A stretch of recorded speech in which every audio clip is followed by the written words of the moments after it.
غير تخيل معايا تكون غادي في الطريق عادي وفجأة كتلقى راسك محبوس تحت الارض، بلا ما بلا ضوء وبلا حتى شي امل واضح. هادشي اللي كيوقع مع هاد الراجل اللي كان سميتو لي.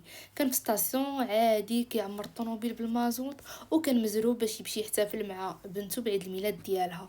قبل ما يتحرك هذاك من ستاسيون عطاه 2 قراعي ديال الماء حيت الطريق كانت مازال طويله.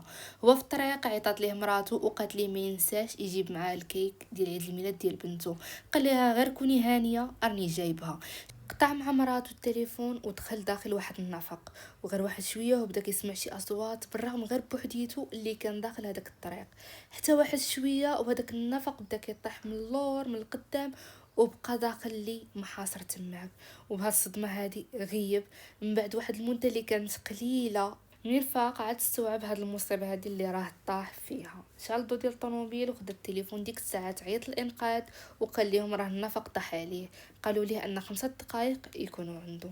بقى كيشوف حدا الطوموبيل لقاها محاصره بالحجار التراب من كل جهه، يعني ما كاين حتى شي مخرج. ديك الساعه تحس بالعطش وعجبت هذوك القراعي اللي نفعوه بزاف اللي كان عطاهم له داك الراجل في ستاسيون. قلب على وهذيك الصدمه شرب النص ديال القرعه، ما صحابوش خصو يقتصد عليه لحقاش مازال تبع الطريق طويله. ومن جهه واحده اخرى فريق ديال الانقاذ تصدم لقاو النفق كامل طايح، وحتى الدخول ليه راه صعيب بزاف. وهذا النفق هذا يلا هادي شهر باش تصوب، وما كانوش عارفين البلاصه ديالي بالضبط. من بعد واحد المده اللي كانت قصيره هذا الخبر انتشر في البلاد كامل، كلشي كان كيهضر غير على لي وهذاك النفق اللي طاح. وحتى مراتو كانت في السوبر مارشي وسمعت سميتو في التلفازه، ومسكينه تصدمت بزاف اكثر هي فاش شافت التصويره ديالو. هنا تيقنات ان هذا راه راجلها. وفي هذا الوقت واحد الصحافي جاب النمره ديالو وبدا المكالمه مباشره. ديك الساعه سولو واش الماكله والما كافيين. هو جاوب بلي ان زعما راه كافيينو، ولكن هنايا الصحافي صدمو قال لي راه الانقاذ غادي يطولوا عليه شويه، يقدر هذا الشيء هذا يوصل حتى سيمانه. انا مسكين تصدم ولكن ما عنده ما يدير. الاتصال ديال الصحافي عيطات ليه مراته بقات كطمن فيه وانه يكون قوي راه غادي يخرج.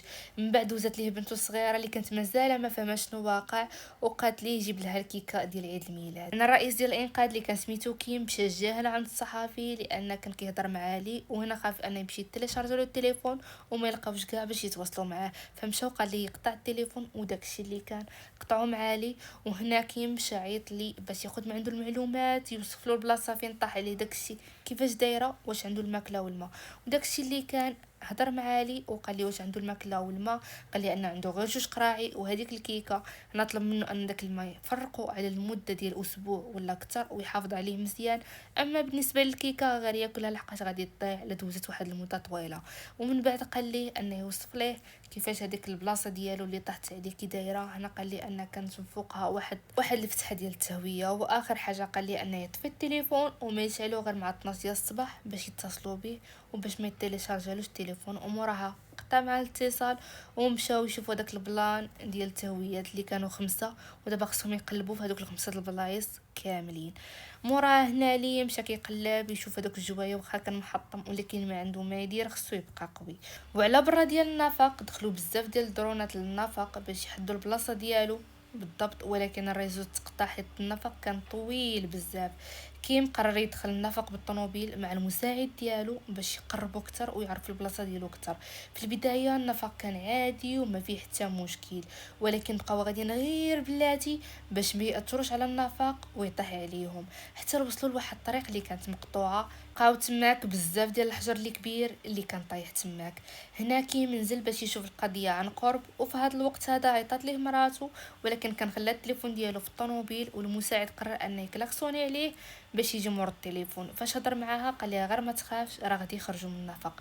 في ديك اللحظه لي كان سمع الصوت ديال الكلاكسون فرح بزاف، وديك الساعه تعيط لكيم وعلمو بهذا الخبر هذا. هنايا كيم عرف انه قريب ليه، ولكن شويه بشويه بدا التراب كيطيح عليه. فهم بلي النفق غادي يطيح دابا، فجراو بركبوا في الطوموبيل وخرجوا لتماك باعجوبه لحقاش غير خرجوا وهو يطيح كامل. وفي ديك الساعات كانت وصلت مرات لي اللي كانت مازال مصدومه من هذاك الخبر اللي سمعات. تلاقات مع الوزيره اللي دارت فيها كتواسيها، ولكن هي في الواقع كانت مهتمه غير بالتصاور وانها كتعاطف مع الناس. ورجعوا عند لي اللي وصل له وقت باش يشرب، شرب غير شويه وخلى الباقي. حل الصندوق ديال الطوموبيل ولقى فيه شي حوايج بحال البيل ديال الضو، بحال اللي كتمشغل شويه لحقاش راه الملال ومسكين الخوف في نفس الوقت. مازال كيقلب تماك وكيخنتش حتى بان ليه واحد الكلب على برا، وسمع صوت ديال شي واحد كيطلب المساعده.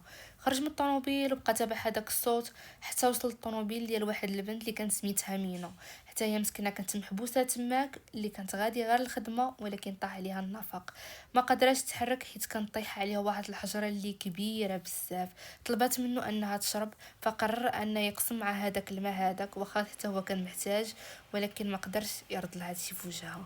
ومن بعد طلبت منه ان تعيط لامها وتطمنها عليها. في الاول بغى يرفض حيت الشارج قريب يتسالى، ولكن في الاخر وافق وعطاها تهضر مع امها وقالت ليها راها بخير. ومن بعد عطاتو التليفون باش يهضر مع امها اللي قالت ليه يرد ليها البال. من بعد رجع للطوموبيل ديالو وكلا النص في ديك الحلوه اللي كانت عنده والنص غادي يخليه لا غد ليه. نعس شويه ومنين فاق لقى الكلب كلا ليه الحلوه كلها. هي كانت الحاجه الوحيده الاخيره اللي بقات باش ياكل. هنا تعصب بزاف وجهل. واحد شويه هو يسمع مينا كتعيط ليه عندها ولقاها مخنوقه بهداك الحجر اللي كان فوق منها. طلبت منه شويه د الماء، هو مشى يجيب لها داك الباقي اللي بقى ليه. ما بقى غير شويه ولكن ما قدرش يخليها هكاك عطشانه. فاش رجع عندها لقاها مسكينه ماتت. تاثر بزاف وتعصب على هذا الوضع هذا وبقى كيبكي. وبهداك الزهر المكعور اللي عنده حتى القرعه ديال الماء طاحت ليه وبقى فيها غير قطرات. من بعد 9 ايام ديال الوقت اللي داز عيط لكيم وقال لي راه تسنى بزاف وما بقى عنده لا ما ياكل ولا ما يشرب. هنا كيم قال لي غير ما تخافش، راه حنا بدينا الحفير وقريبا نوصلوا ليك. ولكن الوقت كان كيدوز والوضع ما تبدلش، والوقت راه كينقص منه. بقى كيقلب في الطوموبيل ديال مينا لعل وعسى تكون شي حاجه تنسكل مسكين هو هذاك الكلب، ولكن لقاو غير الماكله د الكلاب. فطر مسكين لحقاش الجوع هذا راه 9 ايام ماكله ياكل هذيك الماكله ديال الكلاب. فقسمها هو هذاك الكلب يتفرقوا الصبر. من بعد ما دازو 16 يوم الوضع كان مازال كيف ما هو. فريق الانقاذ كمل الحفر وكانوا واجين باش يدخلوا. ديك الساعه كيم رئيس ديال الانقاذ عيط لي، ولكن فاش هضر معاه قال لي زعما واش كتسمع الحفير؟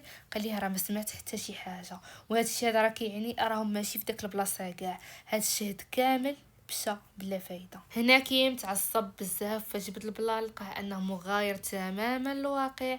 فقرروا انهم يحفروا حفره ثانيه اللي غادي تتغرق مره واحده اخرى 10 ايام. هنا فاش عيطات مرات لي عيطات ليه علماتو ان مازال لي 10 ايام وحده اخرى خصو يصبر.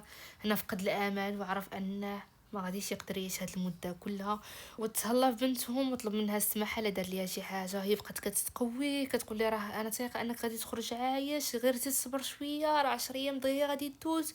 المهم وهما كيهضروا حتى تقطع التليفون في مره تيليشارجالو التليفون. من بعد المده ديال 31 يوم كان اللي مازال عايش بواحد الاعجوبه، وحتى الاخبار كانوا كيهضروا ولكن كانوا حاطين احتمال انه يكون مات. ولكن فريق الانقاذ كان مازال كيقلب على لي، وبالغلط واحد الراجل كيموت تماك داروا له واحد الجنازه اللي كبيره. وهنايا مرات لي كانت مازال كتعين في راجلها. ساجات مين هذاك الراجل اللي كان مات بقات كتعاقبها قالت لها اصلا راجلك راه مات وانا ولدي مات بسبب راجلك. هنا الحكومه داروا واحد الاجتماع ديال واش غادي يوقفوا التقلاب ولا غادي يكملوه، ولكن الاغلبيه كانوا مع انهم يوقفوا التقلاب لانه مستحيل يكون مازال عايش هو تماك بلا ما بلا ماكله. ولكن مراته كانت سايقه انه مازال عايش، فقررت انها تمشي للمحطه ديال الراديو لعل وعسى يسمعها من الطوموبيل وينوض يحفر راسو. وداكشي اللي كان مشات للمحطه ديال الراديو قالت لي انا ثقه انك مازال عايش، والحكومه راح قررت انها توقف الحفير. فلا ما حفرتيش راسك وخرجتي راك غادي تبقى تماك وغادي تموت. وكان عندها الحق لحقاش رجلها كان مازال وكان كيتصنت ليها. فقرر وناض تشجع باش انه يحفر راسو الا ما غاديش يخرج كاع. ورجعوا عند كيم اللي كان حتى هو مازال ما فقد الامل في ان لي ميت. فقرر انه ينزل في واحد الحفره اللي كانت بالسنسور. غادي ينزل واحد الاله ديال الاستشعار ومعاه واحد الميكرو اللي كتستشعر الحركه في هذيك البلاصه. ولكن فاش نزل ما لقى حتى شي حركه، وهذيك الاله ما استشعرت بحتى شي حركه. وطاح لي في نفس الوقت الميكرو ومن بعد رجع طلع. وكان حاس بالياس. هنا جاهم تليفون من الحكومه انهم يبداو يفرقوا النفق باش يعاودوا يبنيوه من جديد وجديد. اندلي اللي كان حس بالتفرقيه فوقف الحفير ومشى كيطرد الطوموبيل ديالو، بقى كيكلاكسوني لعل وعسى يسمعوه العمال. وهنا كان الميكرو حدا والتقط هذيك الاشاره او هذيك الحركه ديال الكلاكسون، وديك الساعات كيم طلب من العمال انهم يوقفوا الانفجار، وديك الساعات عرفوا البلاصه ديالو ونزلوا ليه، وفي الاخير قدروا انهم ينقذوه. وكان غير فقد الوعي. ديك الساعات عيطوا الاسعاف، جات موراه وخرج بواحد الاعجوبه اللي كبيره، ومراته كانت تايقه فيه. ولهنا كنعرفوا ان غير الاصرار والعزيمه كيكونوا عندهم دور كبير في ان بنادم يبقى على قيد الحياه. هنا وصلنا لاخر الفيديو، كنتمنى انه يعجبكم. ما تنساوش ديروا لايك واشتراك، ونتلاقاو في ملخى جديد. بسلام عليكم.